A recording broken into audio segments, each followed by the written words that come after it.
안녕하세요. 경제적 자유를 꿈꾸는 삼전 장기 투자라는 삼전불패입니다.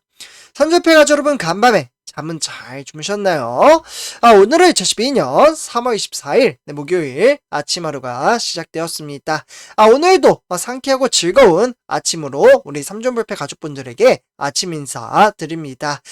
매번 놓치지 않고 이제 많은 정보를 우리 삼존불패 가족분들에게 정보 공유를 해드림으로써 우리는 그 어떤 어려운 역경이 와도 흔들리지 않고 꾸준히 주식수를 모아감에 따라 장기 투자를 이어나간다고 말씀을 드릴 수가 있겠습니다. 그래서 오늘 여느 때와 다름없이 삼성전자 전체적인 시황과 업황에 대해서 좀 말씀을 드리고요. 일단은 이제 먼저 이제 구독과 좋아요 한 번씩 부탁드리겠습니다.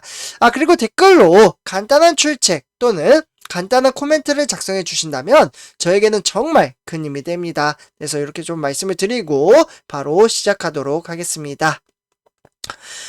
그래서 요즘 이제 세계 이제 글로벌 증시부터 이제 우리나라 코스피까지 현재 이제 세계 시장은 지속적으로 이제 변동성, 요 변동성 장세가 좀 이제 지속적으로 좀 이어짐에 따라 상당히 하락과 상승장이 반복이 되고 있습니다. 그러니까 이제 상승을 하다가도 갑자기 하락을 하고요. 또 하락을 하다가도 갑자기 또 폭등장을 일으킵니다. 그러다가 갑자기 폭등장을 일으켰는데 별 이슈도 없는데 갑자기 또 하락을 합니다.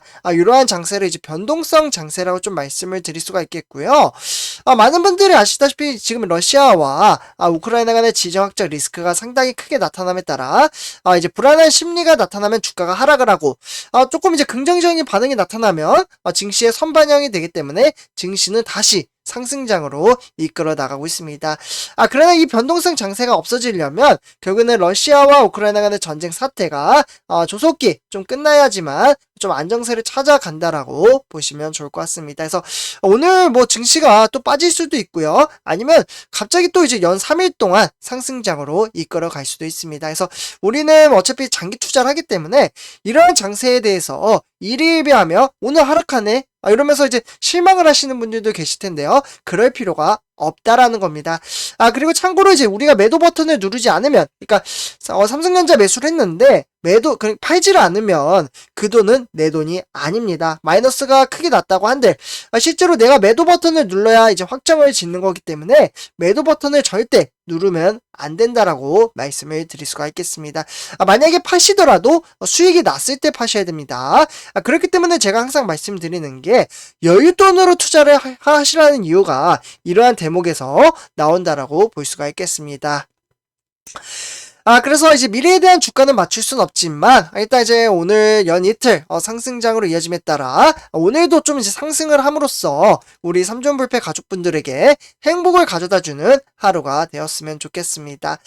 그래서 일일비 할 필요가 없는 게 사실 뭐 그렇게 되는 것은 당연합니다. 왜냐하면 사람마다 주식 투자에 대한 마인드 가치가 다르잖아요. 마인드, 그러니까 생각에 대한 차이가 있고 그에 따라서 인격, 성격, 환경, 조건 이러한 것들이 모두 다 다르기 때문에 당연히 생각의 차이는 있습니다.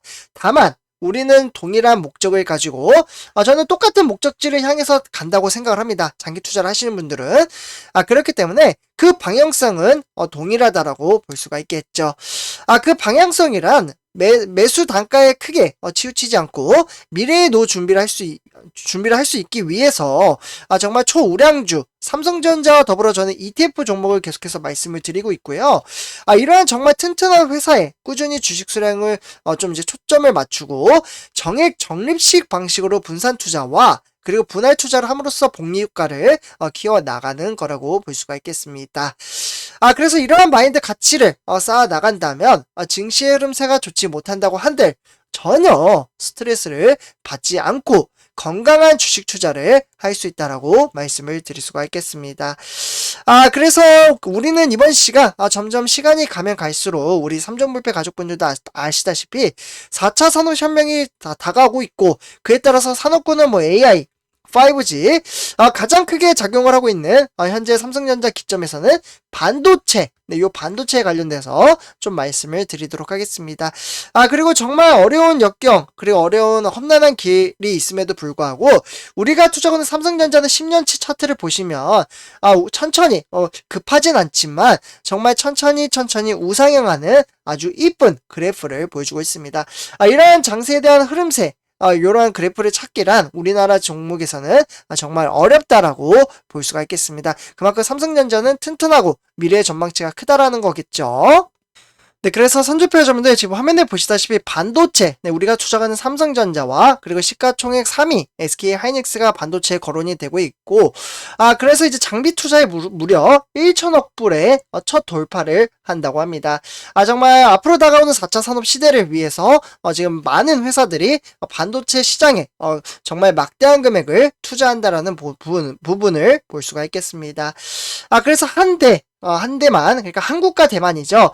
한국에는 방금 말씀드렸다시피 삼성전자와 SK 하이닉스가 있다면 대만 같은 경우에는 많은 분들이 아시다시피 TSMC와 UMC가 있습니다. 그래서 이렇게 한국과 대만이 경쟁 체제로 좀 이어질 것으로 보여지고 있는데요. 그래서 TSMC 같은 경우 이제 대만 업체들은 최근 들어 투자를 적극적으로 늘리며 삼성전자와 SK 하이닉스 한국 업체들을 위협을 가하고 있다라고 볼 수가 있겠습니다. 특히 파운드리 이제 분야에서 둘러싸고 경쟁이 정말 치열하게 나타나고 있는데요.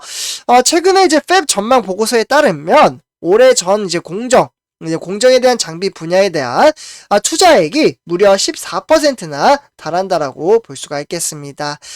역대 최고치인 1,030억 달러를 기록을 했다라고 볼 수가 있겠는데요. 여기 보시면은 2022년도 여기 보시면 1,030억 달러라고 볼 수가 있겠죠.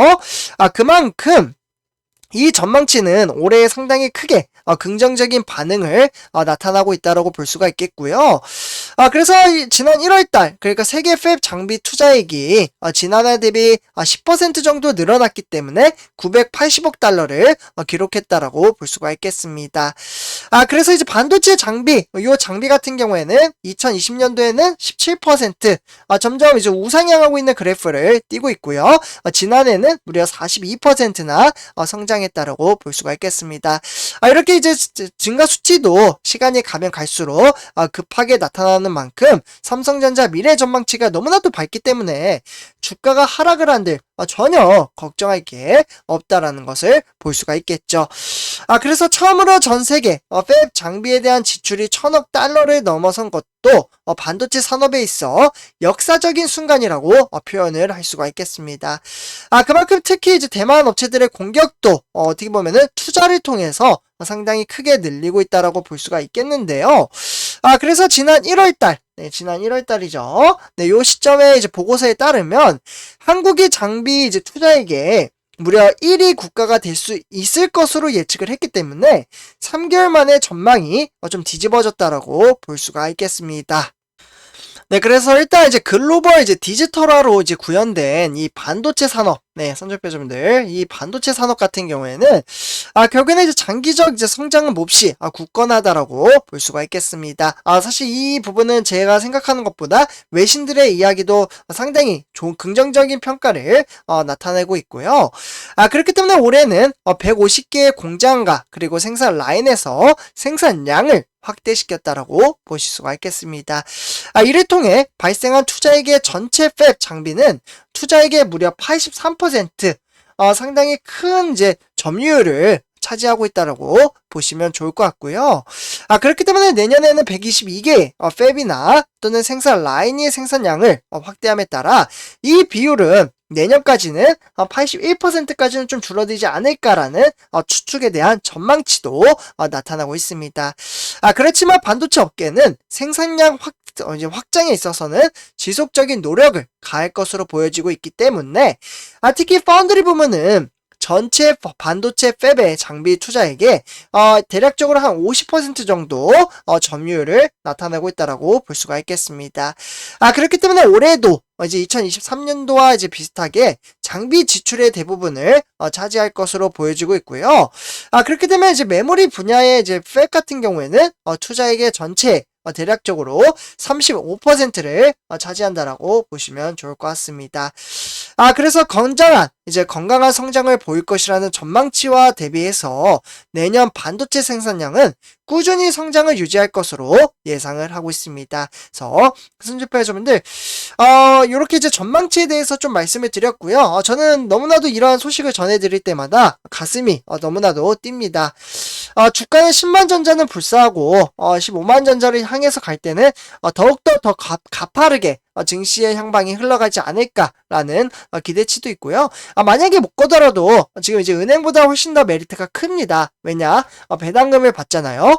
그러나 꿈을 더 크게 가져야겠죠. 네, 그래서 일단 이렇게 좀 말씀을 드리고요. 오늘 첫 번째 영상 긍정적인 좀 소식을 전해드렸습니다. 그래서 이번 영상 마치도록 하고요. 제 영상이 도움이 되셨다면 구독과 좋아요 한 번씩 부탁드리겠습니다. 그러면 댓글로 간단한 출첵 또는 간단한 코멘트를 작성해 주신다면 저에게는 정말 큰 힘이 됩니다.